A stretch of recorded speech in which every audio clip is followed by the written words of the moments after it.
Notts County Talk, It's All Black and White, episode 6. Yeah, 20 past 5 kickoff, BT Sport. On paper, should do it. They're not in fantastic form, 10 points from the last 30 available. We've got 26 from the last 30 available. But they've just sacked a manager at something like 9 o'clock last night. So that's always going to be interesting. Don't know, that could either galvanise them or it could really, it could make them come out completely flat. I don't know. George is picking me up. I've got a bit of a different one today. Very, very different vlog for you, but I'll let George explain that when he picks me up in about 20 minutes, which will be 11:30. Right, we are off then. George has picked me up. Bit of a bumpy ride. You all right? I'm all right, yeah. Driving a little bit. It's a bit early for me, this is. 11:30. We're in shirts. We're off somewhere. Yeah, you're looking smart. You're looking smart. So are you. We'll catch up a little bit later as we get closer, but it's going to be a bit of a different vlog, as I've already said today. But don't worry, we'll have the usual content. Not against Dagenham, 20 past 5.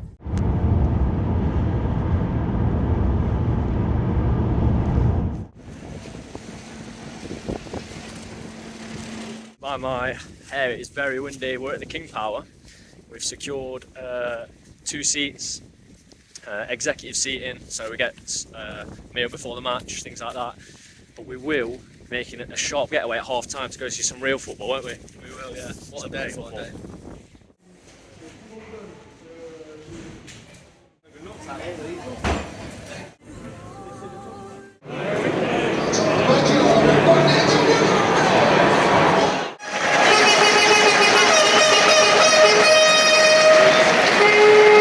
Okay, we are leaving slightly early. At the point of leaving, Arsenal winning the game, Martinelli getting injured in the lead up to the goal. Yeah, but we're leaving to see the real football, let's be honest. Arsenal could have done with someone like Langstaff in that first half. Really good experience, to be fair, though. Thankful to be able to go to that. Some good food before the game. But let's be honest, like I've just said, it's all about getting to Meadow Lane. Dagenham Notts. Score prediction for me is going to be a 3-0 Notts at this point. What are you thinking? 4-0 Notts. Feeling confident. 4 goals again, why not? There we go. We'll catch up when it's team news. Just like that, we're changed and we're heading to Meadow Lane. Team news is out. Aaron and Man is back in for Jody Jones, and we've got Jim O'Brien who's come in for Sam Austin. I pretty much thought Sam Austin was undroppable unless he's got a bit of fatigue. I'm never going to say it's the wrong decision because Luke Williams has been great all season, but I really think he should have kept his place. I also don't think he's a player to complain. What do you think of the team? The man coming in for Jones and Jim for Austin.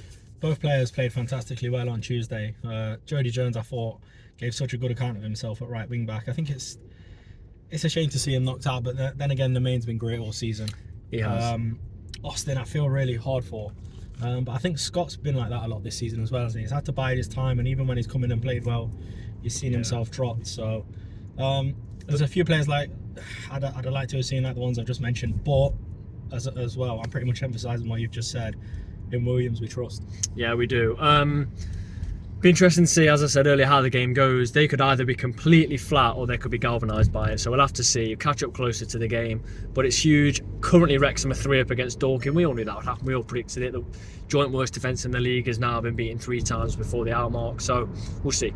4-0, and what a result. What a result for West Ham. The Hammers are happy once again. 5 minutes to go here. West Ham 4, Nottingham Forest 0. Go attack. Here we go then. It is 15 minutes till kick-off. I thought I drove us back really well. He didn't drive nothing. Yeah, it was like moral support. Moral support. Yeah. So, in the F Young, I've heard George. I've heard he's on the bench. Yep. I'm hoping so, but he's always a threat when he comes on. Yep. We've got a couple of fan chats coming after the game today, so we'll just give you the key moments from today's game, and then the fan chats after. See what a few people are saying.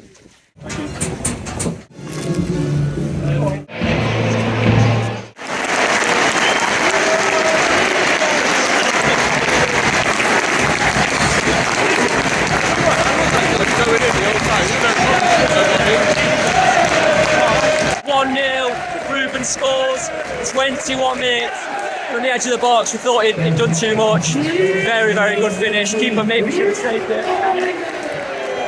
Do you reckon keeper should have saved that? Yeah, 100%. He's fluffed it really, it's gone under his arms. He should do better, but we take it. I feel like it's been coming a little bit. 1-1, I'd like to know if that was onside or not. Ruben's giving the ball away. race for them, I think it's looked pretty dangerous, but we're 1-1 from our own mistake. Again, every game it's our own mistake.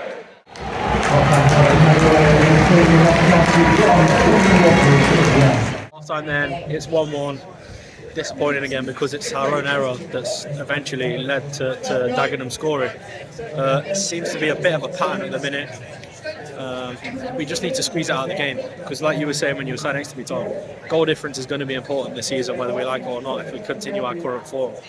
I thought before we scored we were the better side. I think we were valued for the goal. To be fair, we were fortunate that we scored because it was a bit of a blunder from their keeper. We've had our chances again, but we've not quite put them away. Hoping to see a few changes, to be honest. I won't mind seeing Austin for Jim. Yeah, maybe Austin for Jim. I'd like to see Lemonhead Evans come on as well, and Jody Jones. I mean, why not put him on? I think the main's been really good actually. Most of the stuff that's happened in that first half has come down that right hand side. So if he does come on, I wouldn't like to see him come on at right wing back because I think the main has been so effective. So it's a difficult one to call. I don't know if to change it too much, but it just sort of feels like something needs to change a little bit, doesn't it? Yeah, the only thing I'm thinking is so many times in the past few weeks this season, our own errors have been the goals. One game that's going to come back to bite us might be today. Yeah, hopefully not. No goals itself, but to keep you updated, in the first 21 minutes of the half, it's been unbelievable action. We've had it cleared off the line, we've had it just skim past the post, skim over the bar. We should have had at least 2 penalties. It's been all knots of hemmed them in. The ref is booking their keeper. It's not. The fans are throwing stuff at him. I don't know what's going on. But the ref completely lost the game. Awful decision.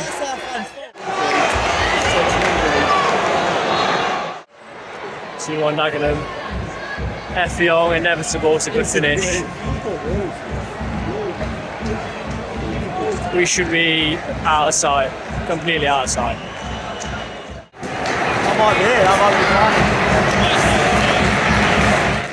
Fan chat with Will then, it's finished surprisingly and unfortunately really. Notts 1, Dagenham 2. I mean, have you ever seen a more one-sided game that's finished in defeat? I don't think so. But it felt reminiscent very much of Yeovil, where I thought we'd draw. I thought we were going to get a draw. We was all over him. We played really well. No, I've got no qualms or no concerns. 20 out of 20 games we beat them.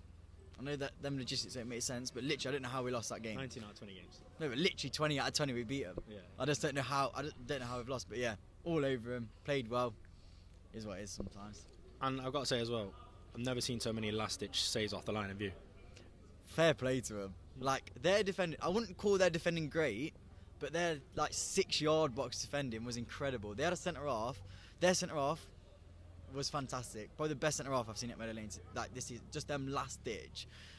They did. They put their bodies on the line. They defended, really well. They were throwing their bodies out. It was a cup final to them, and you just sometimes got to hold your hands up and say fair play. Like they did what they had to do. Had to be F Young as well, didn't it? Had to be F Young, and he swung a left foot at it, and he's scored an absolute banger, which he'll do once in 100. But fair play to him. He's done it. It was a great finish. No qualms. You can't save that. You can't blame Stoken for it. He's run through, swung a lefty at it. It's a great finish, but yeah, it had to be him. How do you feel that that's going to affect the title race? Yeah, I think it's going to have a big impact. It's not in our hands anymore, is it? So, they win their games in hand. I still feel like Chesterfield might do something, might help us out on Tuesday, but yeah, it's disappointing. But like I said, we've not lost at home all season, so it's going to happen. We're going to lose a game eventually. Yeah, it feels tough today. But if we bounce back from it and win, if we win go on a run like we have just finished on, what we've just done, I still think we'll go up. I still have no qualms. They're not a team that you'd be worried about playing in the playoffs. We was all over them. Yeah. It just happened. It's one of them games. Yeah, I agree. And it's weird, really, because we've come away with loss today, but we're not really frustrated, are we? We're obviously frustrated with the result, but the performance was there, wasn't it? Yeah. The performance was there. Langstaff, it didn't drop for him today. His touch wasn't as what it normally is, but we were playing the balls through. Palmer played really well. Jody Jones played really well when he came on. We made some really good substitutions. I like the substitutions. We were going for it, bringing Austin on and Jody Jones together. It's great substitutions. We played really, really well. We should have scored. We could have won 4-1 again. If we'd have won 4-1, no one would have had any complaints. It would have been it was exactly the same as Barnet. Of course. But it is what it is. We lost today, but I'm not frustrated. And there's you can't blame a single player. Baldwin's been sent off, by the way, after the game, which looks like an issue. Yeah. You can't blame any player. You can't blame the manager. I'll tell you who you can blame though. The officials. Final point. How many penalties? The hold on Langstaff looked like a blatant penalty. I'd love to see. Well, there's going to be replays because it was on TV, so I'd love to see the hold. That was the only one that I thought was a stonewall penalty. Yep. There's others that you could have easily given that Wrexham get, isn't there? You put a little bit of fake blood on your knee, and you're getting fouls all the time. You got it. Yeah, I think we could have easily had a penalty. Yep. And we could have easily scored another 4. We've hit the post twice. It's been a pleasure. Thanks for joining us. Thank you. You've just heard George having a chat with Will there. A lot of positivity. I'm with Jake, and whilst George was having a chat, you did just show me the Langstaff incident. Incident? It's a clear penalty. It's not an incident. Langstaff abuse. He's just shoved him. He's just shoved him to the floor. I can't mention. If it was in Wales, we might get that all day. But no, that's it. It is what it is. It is what it is. I think tomorrow I might be better off thinking about this result, but.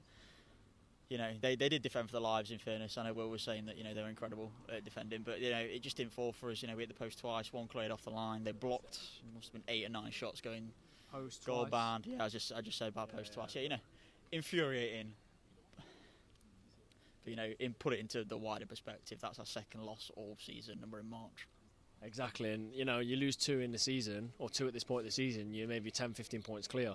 I don't want to be all doom and gloom, but I turned to you in the 70th minute and said it's not happening today, is it? No, it never was. It just never was. And I think from that second half onwards, it was never going to happen. And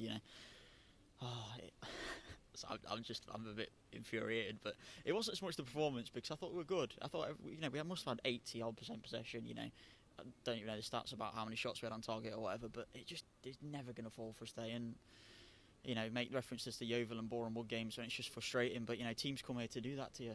And today, well, them 2 drew with us. But today they've had that one lucky break with Effiong, and he happens to score a worldie, to be fair to him. But, I genuinely think Boreham Wood and Yeovil came here to sit in. I don't actually think Dagenham necessarily did that. I think we're so good they could not get out. And, at one point we had Ruben Rodriguez, McCoy Langstaff, Conor Lemonheigh-Evans, Jody Jones, Sam Austin all on the pitch. And as you've seen, nothing would go in. So you've got to be happy, haven't you, leaving the game from the performance perspective? Like, take heart from that. Yeah, I think, like you said, you come, I think we just expect now to blow teams away 3 or 4-0 every game. I think it's a really good thing, and it's a really positive mentality that's been instilled into our season.